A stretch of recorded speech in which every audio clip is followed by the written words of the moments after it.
Tagulan na naman tayo sa ating kapanahunan sa ngayon, ano, at maraming mga baha, no, na nagaganap sa kapaligiran natin na pinagmumulan ng maraming sakit, no, gaya ng leptospirosis, dengue, yung mga cholera na yan, diarrhea na yan, at yung pneumonia sa ulan, na galing sa mga ulan niya, no, yung influenza, yung mga bronchitis na yan, and other respiratory diseases. To include, kasama na dyan yung mga hepatitis na nakukuha natin sa mga kinakain natin na contaminated dahil dito sa mga contaminated water, dala ng baha. So itong bagyo na to, maraming dalang sakit ito eh. Sa totoo lang, itong mga baha na to. Kaya I'm very sure na marami ngayon ang nagsasuffer. In terms of, sabi nga natin, ang simptomas ng mga sakit na yan ay headache, yung pananakit ng ulo, fever, lagnat, yung flu, yung pag-ubo, maraming yun, umuubo-ubo na ganyan. Tapos yung kawalan ng appetite, tsaka yung weakening of the body. So lahat po yan ay simptomas na ibig sabihin may pumasok na bacteria or virus sa katawan mo. Hindi nga lang natin alam kung yan ay leptospirosis, dengue, cholera, whatever, no? Diarrhea, hindi natin alam. But definitely pag pumasok yan, ibig sabihin yan, magkakaroon ng simptomas sa katawan mo. Kaya dapat, yung mga simptomas na yun ay makorek mo immediately kasi lalala siya. Now, gusto kong i-recommend sa inyo sa oras na to, itong sinasabi ko nga, itong Nutrilite, no? Itong Nutrilite, ito napaka-powerful nito para puksain lahat ng mga virus, mga bacteria, mga parasite na pumapasok sa ating katawan. May 13 itong ingredients, no? Lahat sila ay puros pamatay ng bacteria at saka virus. Kaya pag ininom natin ito, kung meron ka man, nagkaroon ka man ng leptospirosis or whatever, dengue, whatever, no? Sa unang stage, no?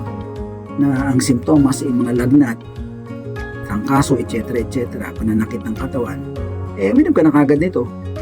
At in 1 day to 2 days lang tanggal eh. Mawala natin yung simptomas na yun. So kung wala na yung simptomas na yun, ibig sabihin na-neutralize natin yung mga bacteria at virus, no? So hindi siya mag-advance to levels ng sakit ng mga mabibigat na sakit. Now, tuturo ko sa inyo ngayon kung paano nyo iinumin ito. Kasi siyempre, merong technique yan ng pag-inom.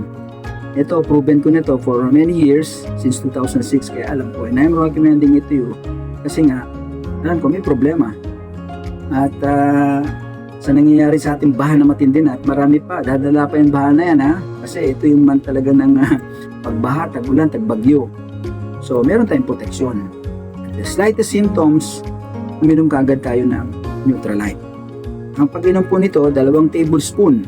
No? Mas maganda sa unang indicators parang kagad, 2 tablespoon. Ilagay mo sa mainit na boiled water, glass of water. Tapos pigaan nyo ng mga 3, 4 o 5 kalamansi.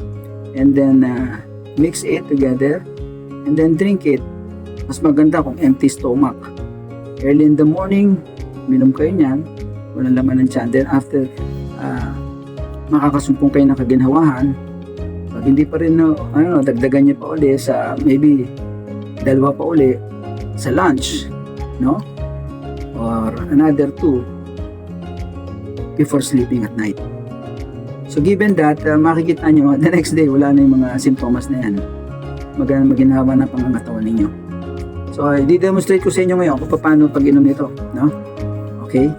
Narito tayo ngayon para i-demonstrate ko sa inyo kung paano pag-inom nitong Nutrilite na to. So ang gagawin natin una is mag-prepare tayo ng half glass of hot water. And then ito nga yung Nutrilite, no? Pero in the first place, pigaan natin muna siya ng 3 kalamansi. Yan. Yung 3 kalamansi, pipigaan natin siya. Okay. Yan. So pagkatapos niyan, kumuha tayo nitong Nutrilite, no? I-mix it. Shake natin siya para mahalo, no? Then after that, tapos kumuha tayo ng 2 tablespoon. Yan. 2 tablespoon. 1, 2. Okay? Haluin lang natin yan. Okay? Palamigin lang natin ng konti para nang sa gayon ay kayo yung kaya nyo nang inumin na mainit, no? So Ayan, after that, uminom kayo 3 times a day, 2 times a day, depende sa gusto ninyong dosage. Kung medyo malala talaga, gawin yan 3 times a day. Kung hindi naman masyado, gawin yan 2 times a day lang. Okay? So, let's toast to that. Thank you very much.